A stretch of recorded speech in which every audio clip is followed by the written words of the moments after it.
Bonjour à toutes et à tous, bienvenue sur la chaîne Agnekas Éducation. Aujourd'hui, on va parler d'un sujet hyper important pour les enseignants.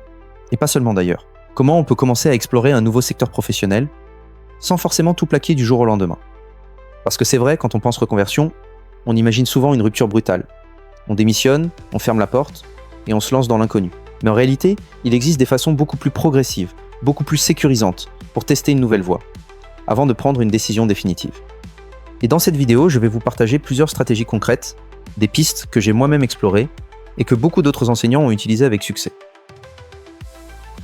Avant d'entrer dans le concret, posons une question simple.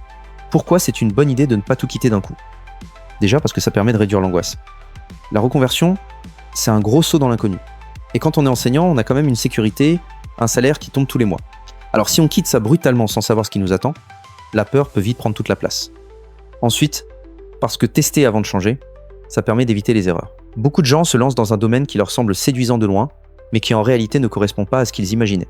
Par exemple, on peut se dire « J'adorerais être coach ou formateur », mais en testant, on se rend compte que ce n'est pas le quotidien qu'on avait imaginé. Et enfin, parce que ça permet de construire un filet de sécurité. En testant progressivement, on peut commencer à développer de nouvelles compétences, à créer un réseau, voire même dans certains cas spécifiques, à générer de petits revenus complémentaires, tout en gardant la stabilité de son métier actuel. La première façon d'explorer un nouveau secteur, c'est simplement la curiosité active. Concrètement, ça veut dire quoi ? Ça veut dire aller se renseigner, lire des articles, écouter des podcasts, regarder des vidéos, participer à des webinaires gratuits, suivre des comptes spécialisés sur les réseaux. Ça a l'air tout simple, mais ça change énormément de choses. Parce que plus vous consommez du contenu lié à un nouveau domaine, plus vous commencez à comprendre son langage, ses problématiques, et aussi à voir si ça vous plaît vraiment. Par exemple, si vous vous intéressez à la communication digitale, abonnez-vous à quelques chaînes YouTube de marketeurs, inscrivez-vous à une newsletter, lisez 1 ou 2 livres de base, vous allez très vite sentir si ça éveille une vraie curiosité chez vous, ou si ça ne vous parle pas plus que ça. C'est une première étape très douce, mais qui permet déjà d'ouvrir l'esprit. Deuxième stratégie, les immersions ponctuelles. Là, on parle de petites expériences concrètes, mais limitées dans le temps.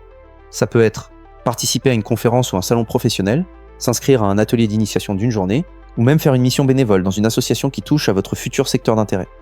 Ces immersions, elles sont précieuses, parce qu'elles permettent de voir la réalité du terrain. Vous n'êtes plus seulement en train de lire des choses derrière un écran.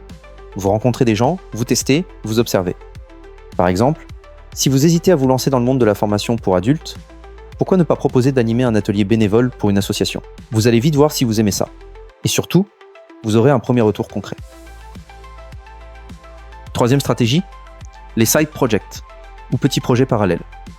C'est probablement l'une des façons les plus efficaces de tester une reconversion. L'idée, c'est de créer une petite activité, à côté de votre métier d'enseignant, qui vous permet de mettre un pied dans le domaine qui vous attire. Ça peut être créer un blog ou une chaîne YouTube sur le sujet, proposer vos services sur une petite mission en freelance, ou encore vendre un petit produit ou une ressource en ligne. Par exemple, un enseignant passionné d'écriture pourrait commencer par publier des articles sur un blog, ou même proposer des ateliers d'écriture le week-end. Pas besoin de gagner des milliers d'euros, l'objectif c'est de tester, de sentir si ça vous correspond et de progresser pas à pas. Et qui sait, ces side projects peuvent parfois se transformer en une vraie activité principale sur le long terme. La quatrième stratégie, c'est de suivre des formations courtes et ciblées. L'idée, ce n'est pas forcément de vous lancer dans un master ou une formation lourde dès le début, mais plutôt de tester avec une petite formation en ligne, un atelier pratique ou même un MOOC gratuit. C'est une façon peu coûteuse et peu engageante de vérifier si un domaine vous plaît tout en développant déjà de nouvelles compétences. Et croyez-moi, rien que le fait de suivre une petite formation peut booster votre motivation et vous donner une vraie vision de ce qui vous attend. Enfin, cinquième et dernière stratégie, les entretiens informels. Ça consiste à aller discuter directement avec des personnes qui travaillent dans le secteur qui vous intéresse, pas besoin d'un rendez-vous officiel. Ça peut être une discussion autour d'un café ou même un échange par message LinkedIn. Posez-leur des questions simples. Comment se déroule une journée type ? Qu'est-ce qui est passionnant dans ton métier ? Qu'est-ce qui est difficile ? Vous serez surpris de voir à quel point beaucoup de professionnels aiment partager leur expérience. Et ces conversations peuvent vous apporter des insights précieux que vous ne trouverez jamais dans un livre ou une vidéo. Voilà, on a vu ensemble 5 stratégies concrètes pour explorer un nouveau secteur sans tout quitter d'un coup. La curiosité active, les immersions ponctuelles, les side projects, les formations courtes et les entretiens informels. Si vous combinez ne serait-ce que 2 ou 3 de ces approches, vous allez rapidement avoir une vision beaucoup plus claire de votre futur chemin. Et surtout, vous aurez moins peur de sauter le pas, parce que vous aurez déjà posé un pied dans votre nouvelle vie. Dites-moi en commentaire quelle stratégie vous inspire le plus, et si vous en avez déjà testé une. Et si vous voulez suivre tout mon parcours de reconversion, abonnez-vous à la chaîne, parce que d'autres vidéos arrivent très bientôt. Merci d'avoir regardé, n'hésitez pas à liker, et à très vite pour la suite.